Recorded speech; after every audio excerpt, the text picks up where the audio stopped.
Well, for more on the conclusion of Special Counsel Robert Mueller's investigation, we can cross now to Washington to speak with Marco Vicenzino, international affairs commentator and also director of Global Strategy Project. Thank you very much for speaking to us here on France 24. Now, US President Donald Trump is hailing this report as a victory. He says it completely exonerates him of any wrongdoing. Is it really as simple as that?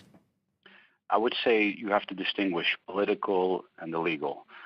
In terms of the political, this is definitely a triumphant day for him. He'll claim victory. He'll extract the maximum possible leverage from this leading up to the 2020 campaign and beyond. However, on the legal side, there's obviously no collusion was established, but there's the issue, once again, obstruction of justice.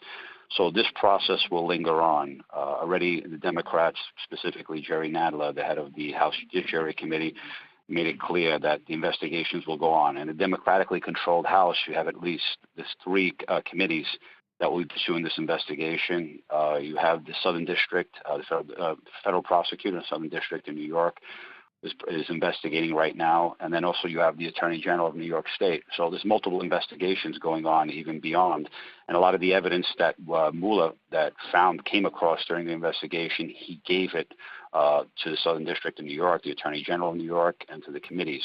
So this process will linger on for quite some time.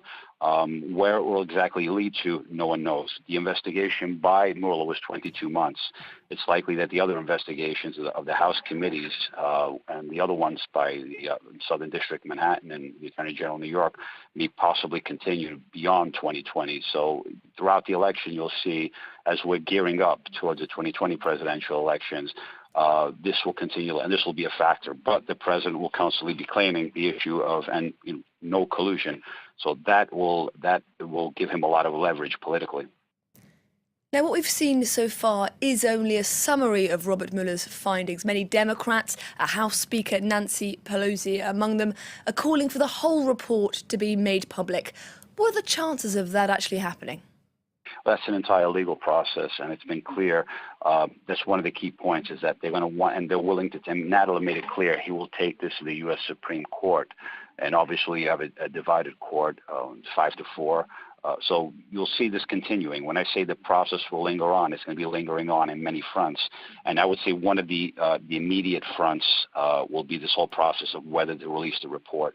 That's going to be the immediate battle taking place in the coming days and weeks. And like I said, Nadler said he was willing to take this up to the Supreme Court.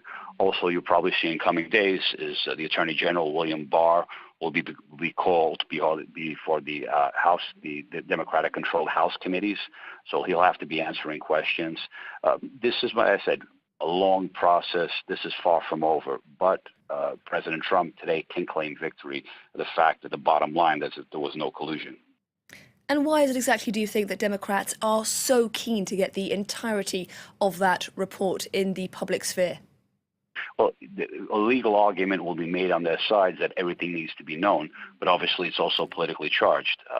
The animosity between President Trump and the Democratic Party, it's animosity at the highest level. So there's definitely a political dimension here. So on the one side, the Democrats will be saying we need to find out this. Everything needs to be transparent, and the entire process to be transparent. On the other side, obviously, the president's supporters will be saying that the witch hunt is continuing, that the bottom line, that there was no collusion.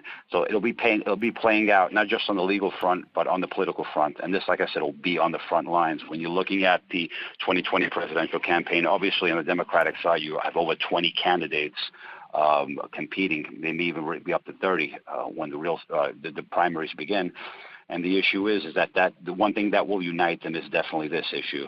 And so whoever their candidate winds up being, when you have the presidential debates starting in the autumn of sort of October 2020, this will be an issue that will be on the front lines, front and center. This issue is far from over, and it will continue to drag on. Okay, Marco Vicenzino, international affairs commentator and director of Global Strategy Project. Thank you very much for that insight.